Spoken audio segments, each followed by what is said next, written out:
Тәуекел түбі жел қайық деп, сол оқу орнынан кетіп қалған жайым бар.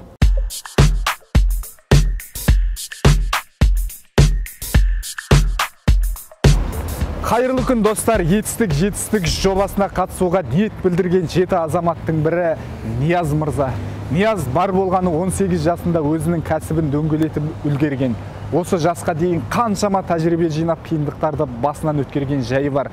Жетістік жобасына қатысу барысының өзінде өзінің жобасын Шәуілдір, Түркістан өңірлерінен ашып үлгерген жайы бар. Олай болса, біз Нияз мырзаны әңгіменің желісіне тартып көрейік.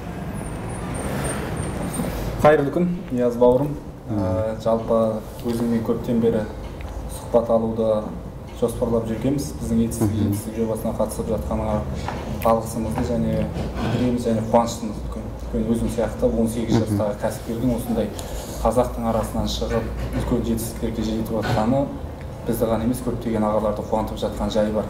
Әуелде сұрақтың басын көп сөзбай қойғым келіп отқаны, атаңның баласысың ба, қазақтың баласысың ба, мүмкін адамзаттың баласысың ба? Негізі толық өзімді таныстыра кетейін. Мен толық аты жөнім Мақұл-Нияз Қасымбекұлы, жасым 18-де, Қызылорда қаласынан боламын. Жаңа қойған сұрағыңызға бірден жауап беріп кетейін. Негізі сол сұрақтың жауабы негізі кезінде ата-бабамыз тауып кетті деп айтсақ та болады.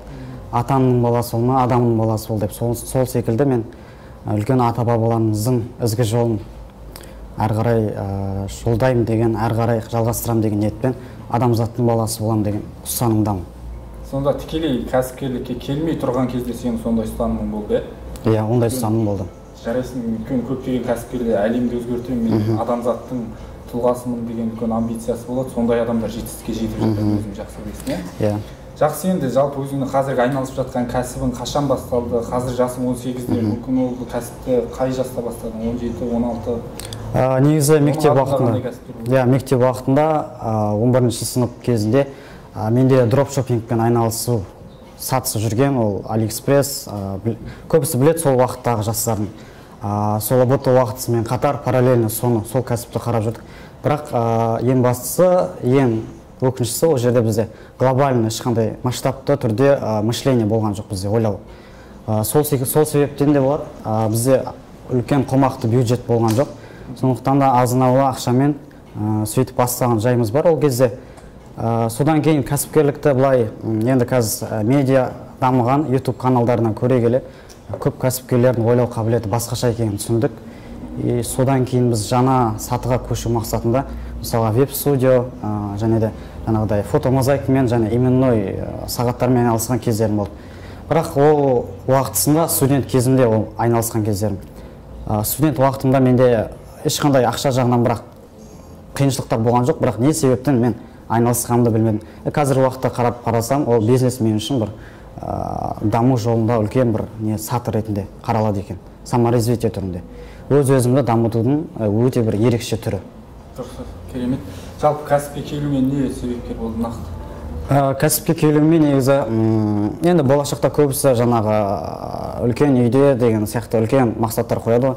Вот сол сияқты менде де бала кезімнен мысалға шет елдерге шығу, енді бүкіл әлемді аралап шығу деген менде мақсат болды. Сондықтан да ол мақсаттың бастапқы алғы шарттары осы кәсіпкерлік арқылы шығуға болатынына мен нық сенімді болдым сол кезден.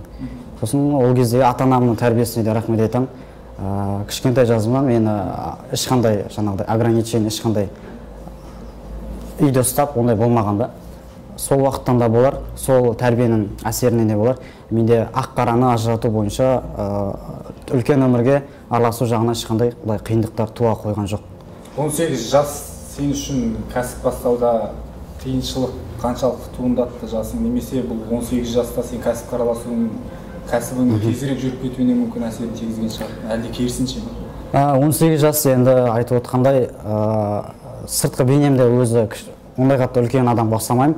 Сондықтан да ол түрдің де біраз жерде шешетін рөлі бар екен. Соған біз кәдімгідей сол жерден қиыншылықтар туды. Кейбір жерлерде бізді сыртқы келбетімізге қарап тіпті табалдырықтан өткізбей жіберетін кездерде болған. Сондай жағдайлар болады. Ол өте бір минус деп айтсақ та болады. Бірақ сол қателіктерден ұштала келе қазіргі уақытта таяқтың екі ұшы бар дегендей, ол екінші жағынан да былай тез танылуға өте бір керемет нәрсе. Осы жасың бизнеске қажетті білімді толық өзіңе сіңіруге мүмкіндік берді ма жалпы? Иә, осы қазіргі уақытта басқа қатарластарым негізі енді былай алып қарағанда енді көбісі біраз 90-нан 95% көбісі өз ісінен, өз мамандығына көңілі толмайтынына мен жаңағыдай көзім жетті да. Себебі мен Қазақстан Республикасы осы және Көкшетау университеті бойынша мен кішігірім опрос жасағам. Сол опрос бойынша көбісі өз мамандығына жұмыс жасағысы келмейді екен. Мен ол жолды қаламадым бір жағынан. Солар сияқты 4 жыл бойы оқып, ары қарай дипломның құр жерде жатқан қаламадым. Тағы бір берген сұхбатыңнан байқап қалдым, жалпы өзің студенттік кезде бастамай жатып тастап кеткен жайың бар екен. Бұған себебін жаңа айтып өттің. Бірақ негізгі себептер не болды? Ол оқу саған қажет болмай шықты ма? Немесе сенің кәсібіңмен бірге алып жүре алмадың ба? Жоқ, ол алып жүргенде емес, ол жерде негізі мен оқумен қатар кәсіпті де ол кезде алып жүрдім. Бастысы ол жерде жаңа даму сатысына шығу өте қиын. Сондықтан да мен жаңа ортамды, өз ортамды ауыстырамын деген шешімге келдім да. Сол себептен де мен орта ауыстыру мақсатында осы кәсіпкерлердің ортасына түсу қажет деп шешім қабылдадым сол уақытта. Ал мен жүрген ортада енді былай айтады, қасына жүрген адамдардың жалпы табысы арифметикалық ортасы сенің табысымен бірдей деген сияқты. Сол себептен мен былай да практикалық түрде қарадым, ол шынымен де солай екен. Содан кейін тәуекелге бел буып, тәуекел түбі жел қайық деп сол оқу орнынан кетіп қалған жайым бар. Қазір өкінбейсің? Жоқ, қазір өкінбеймін. Ең жақсы жасалған қадамдардың бірі ретінде санаймын. Жақсы, сені жас миллионер, жас кәсіпкер деп айтып жатыр. Алғашқы миллионыңды қашан, қалай жасадың және қандай қиындықтары болды? Алғашқы миллион енді былай айтқанда 18 жасқа мен енді толған кезім болатын ол кезде. Мамыр айында туған күнім болды. Келесі июнь, яғни маусым айы күні алғашқы миллионды таптық ол кезде. Негізі біз ол миллионға тіпті былай айтқанда дайын болмадық ба, ары қарай оны игеру қиын. Іздеп жатқан кім сон? Қасымда Мажит деген партнерім бар өзім. Сол екеуміз барлық проекттерді, барлық осы жобаларды бірігіп жасаймыз. Мажиттің жасы нешеде? Мажиттің жасы ол 98 жыл ғой. Жас жермінде. Шамаласы менің қасымда. Сол екеуміз университетте танысып, қазір кәсіп бірге жүргенімізге партнер болғанымызға тура 1 жыл болды осы. Ақпан айында 1 жылға толды. Енді сол бастан біраз қиыншылықтар өтті. Сол қиыншылықтарда, қуаныштарда екеуміз бірге жүрміз сол уақыттан бері. Көкшетауда бірге танысқанбыз.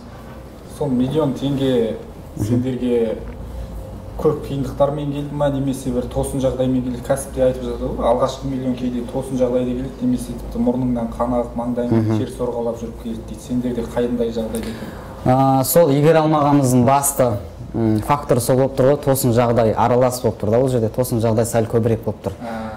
Біз ол неге дайын болмай шықтық деген. Басқару. Ал қазіргі уақытта уже 1 миллион келсе, уже қайда жұмсау уже белгілі бізде. Қай салаға жұмсау, қай не бойынша денсаулыққа, білімге қанша ақша жұмсау туралы бізде нақты барлығы жазылып, барлығы белгіленіп тұр миымызда. Қазіргі енді ошибкалардың ең қателіктердің біріне жатады ол негізі. Осы кәсіпке келгеннен бері бұл сұрағым ерсі болуы мүмкін, бірақ жасына байланысты қоюға мәжбүр болып отырмын. Бір қатты қиналып, тауың шағылып, бір көзіңе жас алған кезің болды ма осы кәсіпке келгеннен? Дәл кәсіпке байланысты ондай жағдай болмапты, бірақ жаңағы қыркүйек айындағы әкемнің қайтыс болуы ол өте үлкен бір жаңағыдай стресс жағдай болды менде. 10 күнге жуық мен депрессияда жүрдім бұл кезде. Ол нақты шешімнің қабылдауына сол жағдайда түрткі болды негізінде. Негіз кәсіпке келуіңе сол жағдайда? Ол жағдай енді басым көпшілігі шешім қабылдауға мәжбүрлеген сол жағдай болды негізі. Жалпы сенің басыңнан өткен жағдай, менің де басымнан өткен жағдайға ұқсас екен, бірақ мен ол кезде 21-22 жаста болдым. Жалпы анам қайтыс болып, тура стресстік жағдайда мен кәсіпке келуіме тура келді. Себебі бұны айтып отырғаным, сенің тағы да бір берген сұхбатыңды оқыдым. Сол жерде жалпы өзіңнің бауырларың, туған туысқандарың әкең қайтқаннан кейін ер азамат сенің мойныңда қалды. Енді маған бір қызығы, сен осы әкеңнің қайтатынның алдында, жалпы менің әкемнің басынан сондай бір жағдай болады-ау, әкемнен айырылып қаламау деген дүниені жалпы сездім. Алдын ала білген секілді жазыпсың, соны ашығырақ айтып бере аласың ба, қаншалықты? Негізінде ол жағдай бойынша негізі бала кезімнен мен психология өте қатты қызығатынмын негізі. 9-9 класстардан уже адамның психологиясы туралы көптеген кітаптарды болмаса да енді жаңа мақалаларды оқумен әуестенетінмін. Сол негізі былай айтқанда сол жағдайды негізі адамның сөйлеу қабілетін, адамның қалай жиі хабарласып, адаммен қалай сөйлескенде акцент қою барлығын сол кезден бастап іздене бастадым. Әкемнің негізі енді 18 жылдан бері білем ғой қандай екенін. Шетке шыққаннан кейін енді білінді да маған штопы. Типа өсиет айтқандай сондай сөздер келді маған. Ол мен ондай нәрселерді мен көбіне сезетінмін. Былайынан үйдегілер ондай маған ешқандай еш нәрсе айтпаған. Негізі оқу жағында жүргеннен көп алаңдамасын деген ойда болады. Солай мен жаңағы психологиялық жаңағы тесттерден, психологиялық мақалаларды оқу арқылы сондай бір қараңғы жерден алып шыққан мен жарығым болды деп айтса болады сол психологияны. Әкеңнің қандай өсиеттерін айта аласың?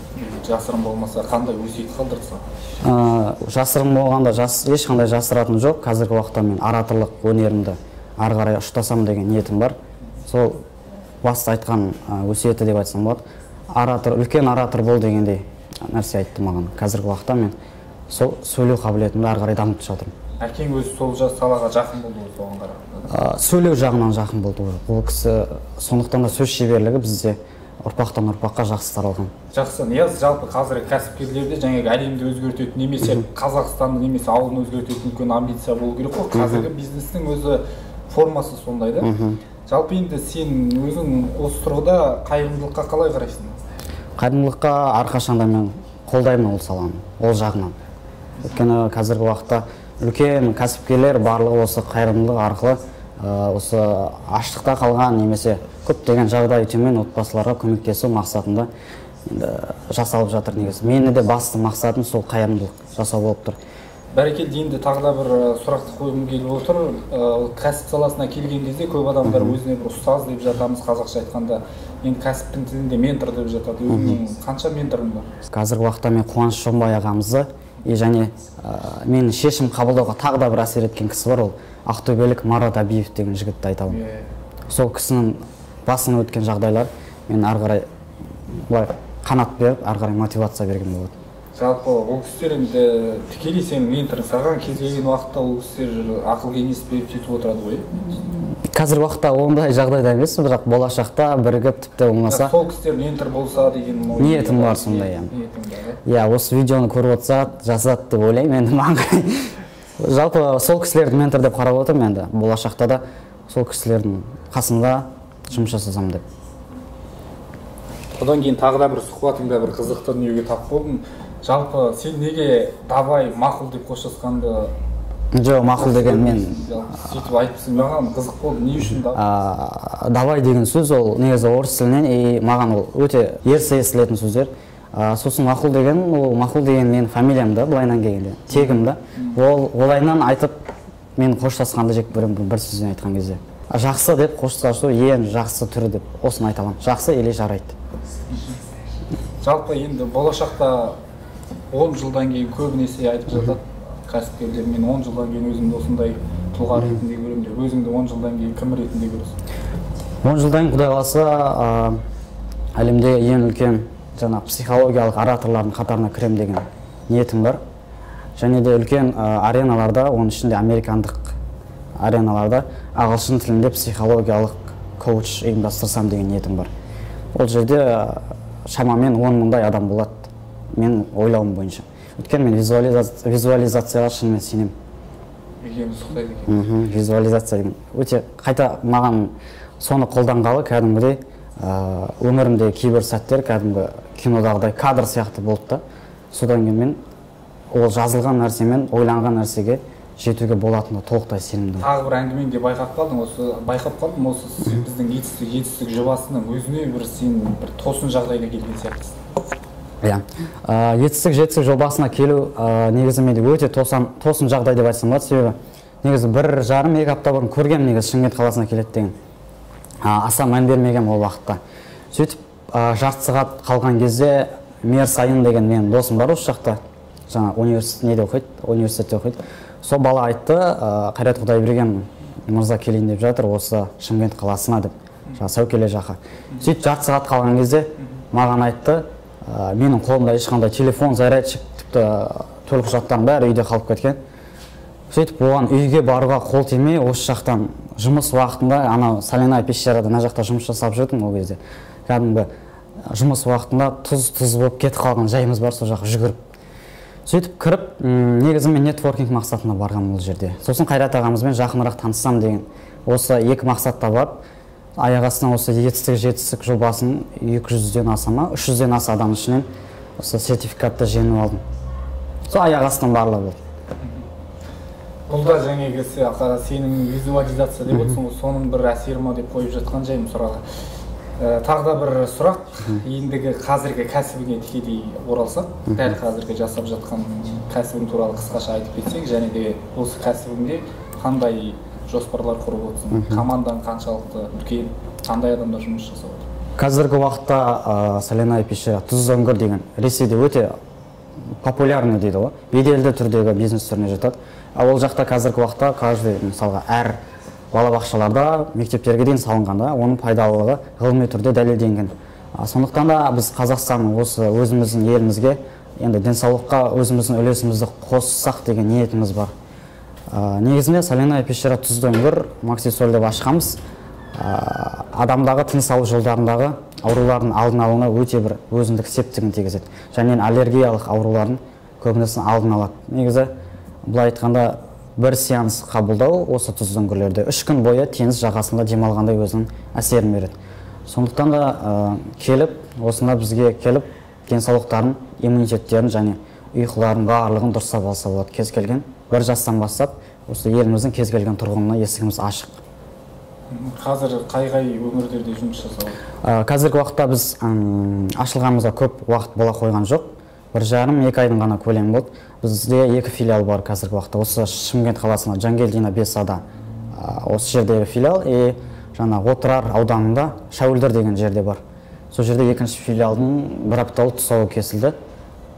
Осы 2 филиалмен жұмыс жасап жатырмыз. Қазіргі уақытта франшиза бойынша енді Алматы, Қызылорда қалаларынан, Түркістан қалаларынан уже тапсырыстар келіп жатыр бізге қарай.